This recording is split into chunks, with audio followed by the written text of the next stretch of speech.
Hey guys, Matt here. This is my review of John Wick Chapter 4. This movie is directed by Chad Stahelski, who directed the 3 previous John Wick films.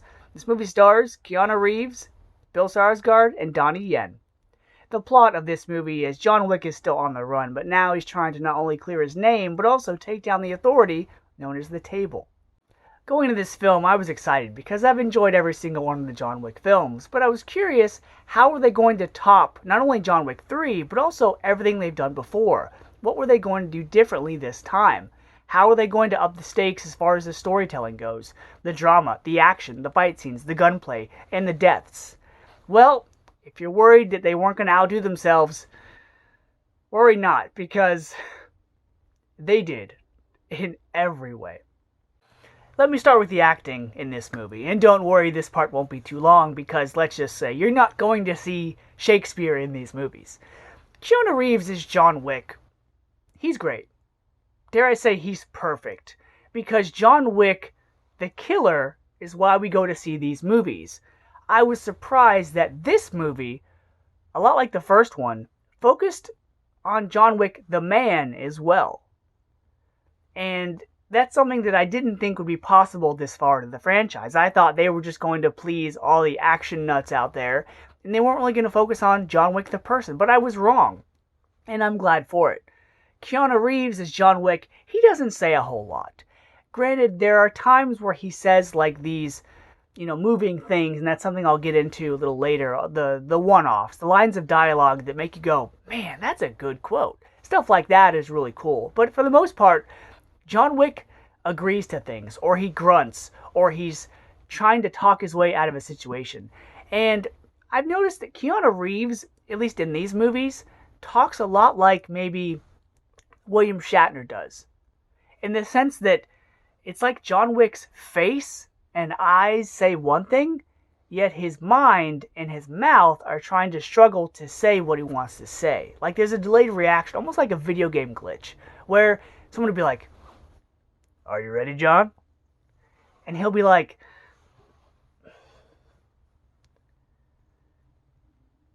"Yeah."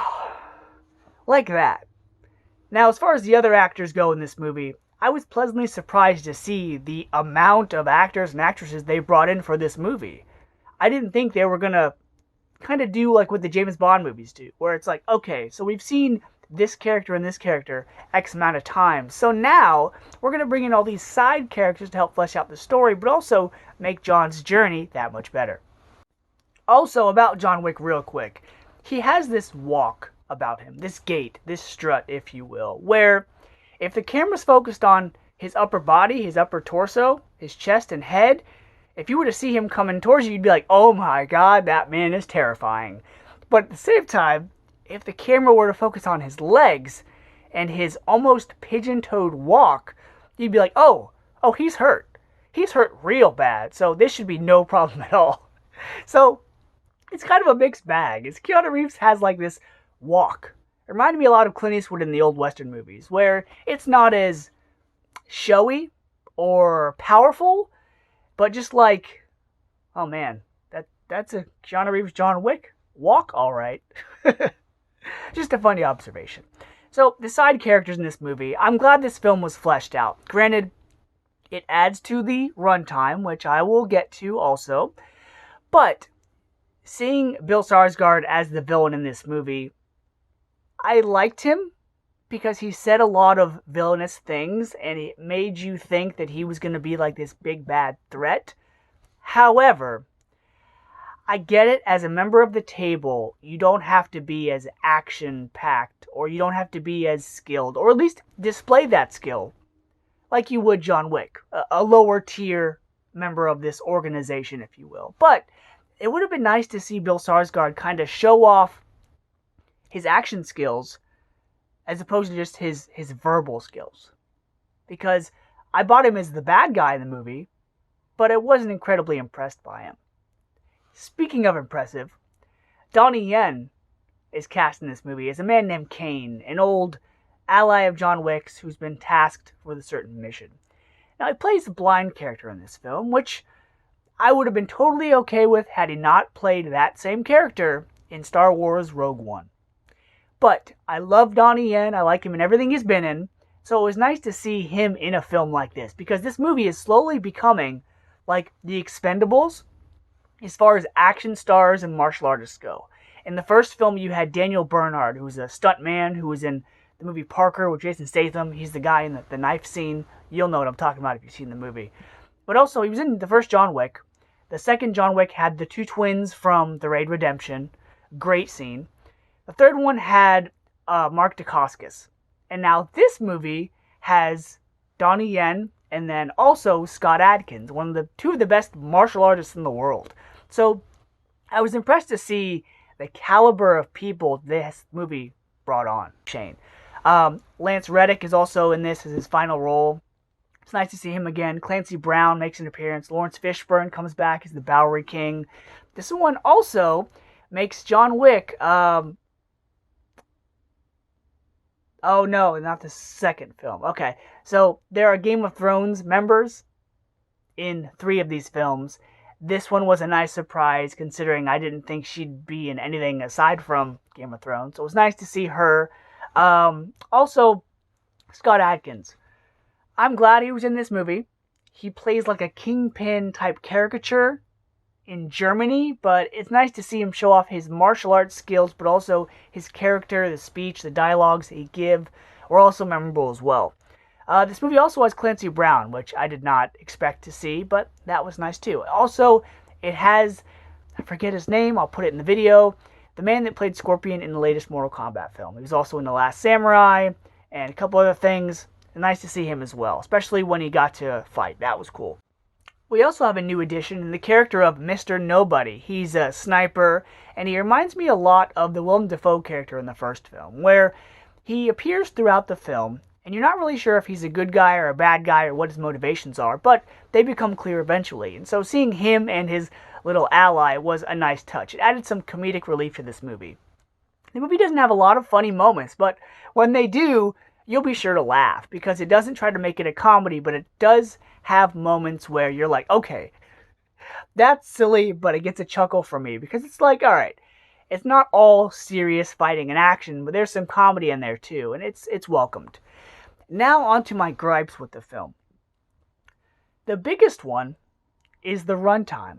This movie is almost 3 hours long, which, pace-wise, storyline-wise, it was fine. As someone once said, a movie is only as long as it needs to be. This film, however, takes its fight scenes and stretches them out unnecessarily long. Instead of watching John Wick take on 4, maybe 5 bad guys in different various ways, we see him take on 10 to 20 bad guys in some repetitive ways. Now, granted, there are some awesome fight scenes, there are some awesome sets. This movie looks great. There are some fight scenes in front of the Arc de Triomphe in France. We see inside of a building with a top-down view. We see inside nightclubs. We see inside hotels that are beautifully lit. It looks gorgeous. But seeing John Wick take on an army of people just becomes a little repetitive and eventually becomes cartoonish. It's no longer intense action, like, oh man, but now it's, okay, alright, cool. I can only see a person get slammed by a vehicle so many times. Also, there are some stairs in the third act of this film. That's all I'm gonna say. There are some stairs. John Wick is going to have plot armor. I understand that. He's the main character, he's our protagonist, and thank goodness the plot armor is not as bad as Scream 6 was, but it's close, because if a bad guy or a henchman falls down a huge flight of stairs, or gets whacked by a van, or a car, or falls off a building, they're gonna die or be seriously injured. I understand that. But when John Wick falls off a building, i.e. the end of John Wick 3, and a couple times in this movie, he should be dead. Dead. Now, bulletproof suits, Kevlar suits, they only protect you so much against bullets. This area, the most vital part of your body, it doesn't protect you from falling off a building. Remember that scene from Spider-Man 2 when Peter Parker falls off the building and lands on two huge things in the alleyway? It's like that, where characters fall from heights and get up and they're fine. And it just takes you out of the movie. Also, this movie focused a little too much on other things aside from John Wick. Now, I get it, John Wick's the main character, but it's like they stretched out these scenes and, John Wick would be doing something in the third act, and you'd have this radio DJ kind of announcing to all these hitmen and hitwomen and mercenaries of where he is so they could go after him. And that's kind of where the third movie bleeds over into this film. It's like, okay, the third movie, John Wick was on the run from everybody. Here, it doesn't really show you what John does in his downtime when he's not running for his life or fighting off a bunch of dudes. Where does he stay? Where does he go? Does he ever seek medical attention? If he does, we don't see it. And so it's like the third act of this movie, John Wick 4, becomes this movie, where everyone is after him. And it's kind of like, you'd think some of them would be like, oh, what? $20 million bounty on John Wick? No thanks. I value my life. Something like that would have been a nice little touch that's, different from the formula that we've got. So because John Wick 4 ups the action scenes, it ups the cinematography, it ups the style of kills, it ups the characters, and it fleshes out John Wick not only as the killer, but also the man. There are some profound things in this movie the characters say. Those who cling to death live, those who cling to life die. Stuff like that where you're like, man, that's powerful. So there's a lot of moments that make you appreciate this world that, it's crazy to think in 2017 when we were first introduced to the John Wick franchise in this world, we didn't know what to expect. John Wick now has become its own genre, just like Taken has, or an MCU movie. Whenever you say a John Wick film, people are going to know what you're talking about. They're going to think of Keanu Reeves and guns. And so, because this movie did offer finality, because the music is really cool, because the action and the fight scenes are unlike some things we've seen before, even that of Atomic Blonde or Taken, and because they flesh out the character of John Wick, like they did in the first one. They separated the man from the killer. But this movie is super long, and the fight scenes are drug out unnecessarily long. I'm going to give John Wick Chapter 4 an A-. This movie is really good, and I really like the first one, but I'd say this movie, John Wick Chapter 4, is a close second. So if you like Keanu Reeves or action, I'd recommend this movie. So until next time, guys, see ya.